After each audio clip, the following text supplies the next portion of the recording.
versus the shinier Thass and you. I needs me Guinness. You guys probably don't need your Guinness, especially if you're below 21. Don't want to be catching you guys drinking. Here we go. Had to include that last bit. It was important. Yeah, please drink responsibly. Mm-hmm. Alright, so... That's the pick. Yeah, right now, Fox really hasn't been able to get anything started, which is pretty good for Mega Man. Like, this is the game you want to play. Like, hit and run sort of style where you get your projectiles in on Fox and go to a spot where he's not going to be able to hurt you afterwards. Mm-hmm. You could do that? What did he do? Did he let you do the turnaround up tilt? Yeah, he did back air, turnaround, up tilt. Wow. Well, did he land all 3 hits of the back air? I assume It was the first 2. Yeah. He just got caught in the little bit of hit lag from those moves on the way down, because you know the first 2 hits of that are moves that just have like a minuscule amount of that hit lag in them that are pretty much just designed to have enough to set up into the final hit of it. And when you don't do that, you sort of just get dragged down this weird little hit lag. Kind of a little like mini version of what Luigi's Smash 4 Luigi Cyclone was, you know, where you just got like Drainoed out of the bottom with like a crap ton of hits. Oh, I see what you're saying, yeah. Yeah. Okay, it's kind of like sense. It's similar with other multi-hits if you fast fall them and you sort of drag them down a little bit, and that's exactly what you did right there. Able to combine it into a reverse up tilt in the opposite direction though. That's pretty cool. Mega Man's not an easy character to play, dude, so whenever I watch a good one, it's definitely something that you gotta behold. Chippy, is that the 51 views? Is that a raid or a host? Either way. Oh, it's a raid. Thank you so much. Thank you, Chippy, wow. for the raids. Thank you, wow. We really appreciate that, friend. And then Mark the shark in the dark. Thank you for the follow. that oh, Marshmallow. That's an awesome tag to the both of you. And you as well, Greg. Okay. Yeah, and you as well, Greggy, man. Thank you so much for the follow. I bet you're all probably from the raid. Anyway, moving forward here.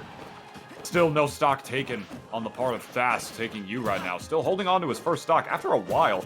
I don't know if you guys are noticing this, but you is playing a very evasive game against this Fox. Fox's, frame data is just too good. That Nair just combos into too many amazing things. And I think what's going on here is that, thank you, Whack Mario, for the follow. I think what's going on here is that he doesn't want to really deal with that up close, so he's playing a lot more evasively. Like, he's using these platforms to his advantage. He's using the Rush Jet a lot around them as he takes the second stock before even losing his first. My god. He's taking really good advantage of these platforms to make sure nothing happens, and now he's hardly even away from Fox falling neutral air or down air to up smash %. Look at this. Look at how evasive he's being. Yeah, I mean, oh, okay. But you finally, or Thass, finally catching him, that up smash. But you have to consider, that kill is at like 150, 140. And in that amount of time, you was able to take 2 stocks and do like 50-ish%. I really like what you did there as well with that running up tilt, because the running up tilt, as you can see, the little hop that Mega Man does out of it, does in fact reach the lower battlefield platforms. So his positioning did change upon doing that move. Not even a jump, just a move that jumps in and of itself. So it's a move that changes your positioning by itself. Kind of a little reminiscent of Marth and Lucina's back air that, sort of turned them around when they oh, God! Bro, call Roto Rooter. Because that Fox just got Drainoed.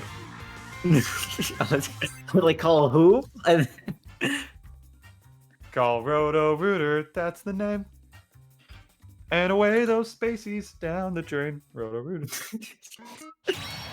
I love the positioning on that down air too. Could have kind of faked, like, if he went high to try to pick an aggressive angle. It was like, oh, I can't do that. I can't go high because Mega Man's there. He's going to back air me. Yeah. So let me go low. But then Mega Man just like, oh, I know he's going to go low because I'm high, so I'm going to down air him and get that kill. And even if it wasn't, it was just a good option to do as well. If that's not what Fox decided to do, it's fine. Yeah, he would have been relatively safe because I feel like he was high enough to the point where, the up air, not the up air, the up B wouldn't have beaten it if he decided to go diagonally and if he decided to go to the top left. But that remains few and far and hard to be seen at this point. I don't know if the down air would have beaten that out. Either way, he was still up a stock, so there wasn't that very much risk to him regardless. So it was definitely a really good option coverage for you to go to regardless. And as a result, he's going to go up 1-0 over Thass. Only one game away for you to make it to top 3 of this bracket, Air Gordon. That's something to behold. Definitely like seeing like this guy out in the woodwork for a while, so it's really cool to see him sort of just come out of nowhere and body everyone. Typical tri-state fashion. Yeah, and if you have to think like, you have to think like, the way this matchup goes, if Mega Man's able to tack on so much percent, like pretty quickly as you saw in the last game, that just means that Mega Man was just walling Fox out for like a really long time, and like not making any really like costly mistakes.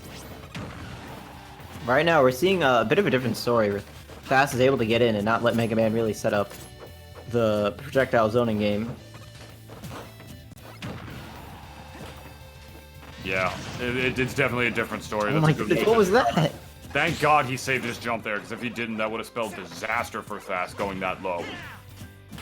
Fortunately for him, that's not the case, though. But as you said, it's definitely a different story this time around. You see the pressure just very much coming in on Thass. In the last game, you saw you play the evasive game. Not just the zoner game, but the evasive game as well. So well by taking advantage of those battlefield platforms.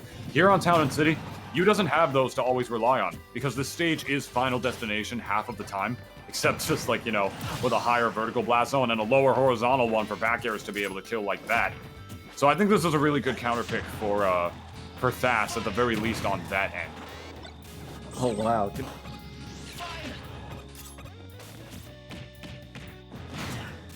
There you go. Not gonna kill? Oh my goodness, it does. What was that, like 115? Something like that. I told you. He's lighter than Pikachu, dude. Look it up. Look it up. I'm so mad about that. I know you would. I know you would be, but I'm telling you, it's true. Anyway, yeah, I definitely very much like this counter pick for him on that front, and more so just the counter pick, it's the adaptation as well. Like before, you was just having such an easy time on the battlefield platforms, just outmaneuvering like Thass on the vertical plane, if you would, and he just wasn't able to keep up with it because Fox's, you know, his fastball speed is amazing, but in terms of his air speed, it's not always the best when he really needs it to be, especially if you're keeping up, especially if you're trying to like catch up with like a very, you know, evasive Mega Man. Here, you can't really do that as much because the platforms are only around the center of the stage throughout half the stage. Then throughout another portion of that, you know, they're like on the sides like this, and then in another one, the stage is just Final Destination. So now I feel like not even just in terms of the stage layout, but also in terms of his adaptation, Thass is going to be able to rush down Mega Man like he should be doing a lot easier on a stage like this as opposed to Battlefield. Because Battlefield makes it so easy for characters to camp. Town and City, some characters, yes, but that's not always the case. Yeah, I think the top platform in Battlefield was really helping you in the last game. So, you know, take that out of the equation. It's kind of tough. Exactly. Now Fox can just press as many buttons and use face as he likes. And I do believe Fox Neutral Air does beat the pellets, which is huge. You know, you gotta have a good... Beat the Leaf Shield earlier, too. That's wild. That's huge, actually. That's actually huge. That's another thing that, you know, Thass just doesn't really have to care about if he plays his cards right. So here I feel like, you know, Thass is going to be able to just be Thass rather than, you know, forcing himself to, like, sort of be something or play something in a way that he doesn't want to, if you would, on a stage like Battlefield. But despite all of that, you're still out here winning, and still now only one stock away from advancing to winners finals. Oh god. Oh, that's scary. Oh my goodness, that hard knuckle was just slightly mistimed. That could have been really bad. If anything, I thought Yu was going to commit a little harder to that one and fastball it, but I guess he really wanted to hold on to that stock lead because he knows that he's getting rushed down a lot more on a stage like this, and I think he just still wanted to play neutral with Thass as little as possible. If that charge shot hit, that would have been crazy. Yeah, good thing he whipped the shine out there. Didn't need it to reflect, but he did need it to at least stall himself. You just hear the scampering of the feet. The robot hunts the fox, ladies and gentlemen. Up smash, nothing doing. Town and City has those high vertical blast Oh, that's it, horizontal ones, ladies and gentlemen. That's you going up 2-0. Defeating Thass winners semifinals of Fusion.exe, ladies and gentlemen. You got you, the artist formerly known as Edwin, I believe. Could be wrong about that, even though his Twitter says @Edwin. In winners finals, ladies and gentlemen. You love to see it. Yeah, absolutely. You love to see it.